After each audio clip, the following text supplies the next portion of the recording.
Hey everyone, and welcome to the weekly chart wrap by True Options Masters. I'm your managing editor, Mike Merson, and each week we'll run through my chart of the day ideas. We'll see which ones panned out, which ones didn't, and which ones are still in play for the coming week. If you like this content, be sure to give it a thumbs up, subscribe, and keep checking out future videos and future articles we publish in True Options Masters. Let's get right into it. So the first thing we looked at this week was Bitcoin. Now, Bitcoin is making some new highs. It recently surpassed its all-time high that it set back in April 15th, it looks like, with just a slightly higher high around the 67,000 handle. And it's kind of been chopping around and consolidating that move. But what we were pointing out on the daily chart of Bitcoin back then was this down here, the Bollinger Band width. Pay no mind to the MACD and the RSI. We're going to use that for a different chart in just a minute here. But what you really want to take note of is that the Bollinger Band width is at its lowest level in over a year. Yeah, close to over a year. And we all know where Bitcoin was a year ago. You might be slapping yourself about it now, but it was hanging out at around $11,000. So when the Bollinger Bands on Bitcoin get this narrow, and just a little bit of background on Bollinger Bands, they're essentially the relative volatility of any asset. So when we're seeing the volatility this low in Bitcoin, as it's at these new all-time highs, that means volatility is coming. Things don't stay this coiled and this sort of contracted for long. So Bitcoin's about to make a big move. The question, of course, is it going to be the upside or the downside? So there's some things we can look at in the Bitcoin chart to try to determine that. The Bitcoin chart looks pretty healthy to me right now.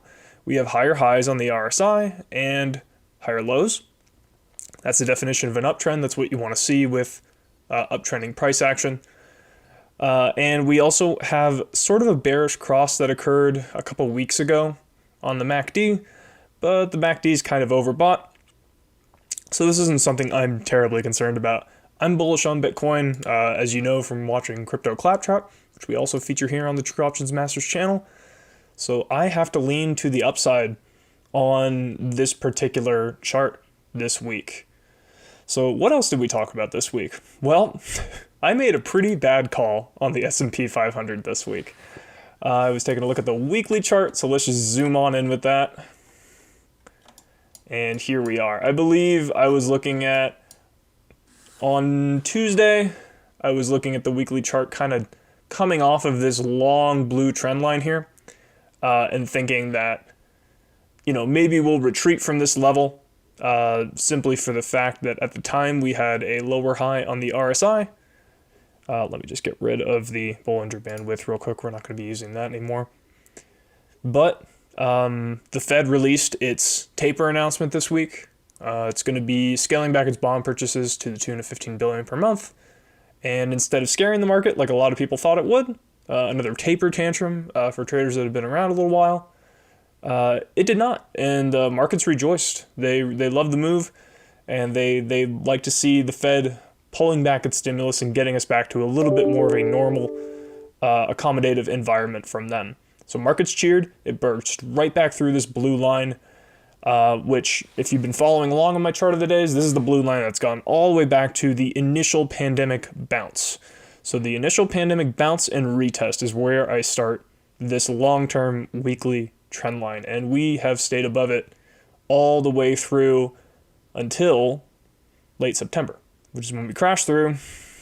We got some support at this previous high we were trying to break through back in summer.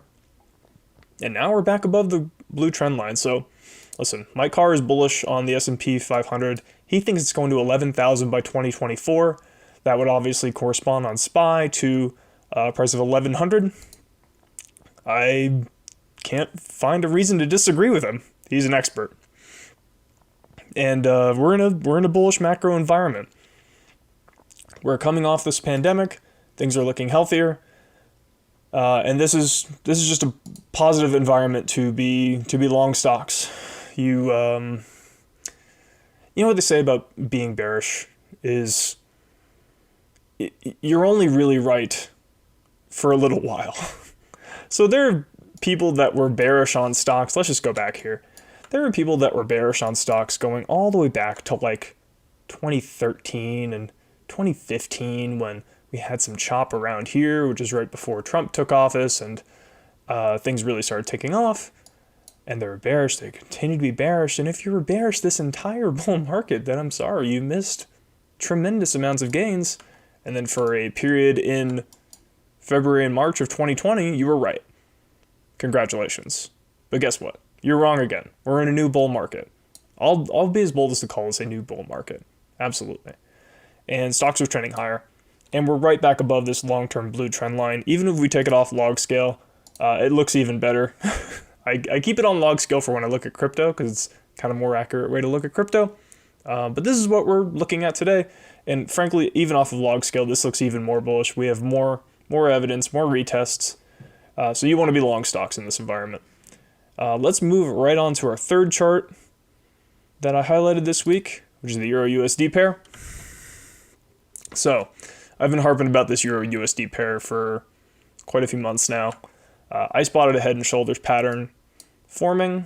We have this left shoulder here, the head, and the right shoulder, with this white line connecting the lows, forming the neckline.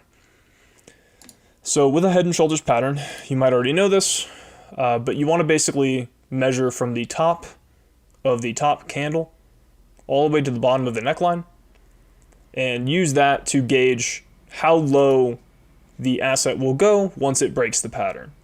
So we've broken the pattern, finally. I think I pointed this out right around here. It took a long time for it to finally break through, but it broke through and the euro's looking really, really bearish here. So I fully expect the euro to come all the way down to the 1.105 level. I think I may have typoed this morning and wrote 1.15, which is where it's at now. So what does this mean? I'm not a currency trader. I kind of use it as macro signals. But what it means is we're going to have a strong dollar, probably going into the end of the year and next year. And conversely, we're going to have a weak euro. So a strong dollar can be bad for stocks, but it hasn't really been lately. And like I said, I'm not a currency expert, but I think when we have a strong dollar environment and a strong market environment at the same time, we're going to have something very similar to, I believe, what we had back in right here. Yeah, 2018 through 2020, where we had a very, very strong market environment and a very strong dollar. Similar from 2015 through 2017. There was some chop in the markets, but the dollar remained strong. So the dollar did not weigh on markets too badly in this time. So I think you want to be bullish on stocks and you want to be bullish on the dollar based on what I see in the Euro USD pair. And the last thing we're going to look at this week is small cap stocks. Small cap investors, you have been so patient. And I commend your patience. IWM has been something to trade, not to own this year. Because since, well, let's call it, early March, small caps have gone basically nowhere. They've been stuck in this range between 233, 234-ish, and 211. And you could have made a lot of money just trading put options on IWM when we hit these top levels and trading call options when we got to these bottom levels. But now we need to think of a new plan because IWM has broken out of this range finally. It's certainly come back in a little bit this week. That's to be expected with a breakout. Do I see us coming all the way back down to this 234 level? Potentially. But the MACD does look really, really good for IWM right now. We have a bullish cross, which is when the blue, or however you have it configured, the blue signal line crosses above the orange, more long-term line. That's a very bullish signal. We have the RSI perking up. And I just think small caps look really, really good here. And I think potentially they would even lead the market higher going into the rest of 2021. So in short, you want to be bullish stocks. You want to be bullish Bitcoin. You want to be bullish the dollar. That's what we uncovered this week in our True Options Masters chart of the day. I'm Mike Merson. I'm your managing editor, if you didn't already know that. And I write you these chart of the days, usually 5 days a week. We put out our monthly market outlook this week, so I just let that go on its own without a chart of the day. But normally you can expect a chart of the day at the end of every single issue. Again, if you like this comment, feel free to subscribe. Please like the video so that more people can find it. Follow us on Twitter as well. And just stay tuned to True Options Masters. We have a lot of exciting stuff coming up in the coming weeks. And thank you for watching. I hope you have a great weekend.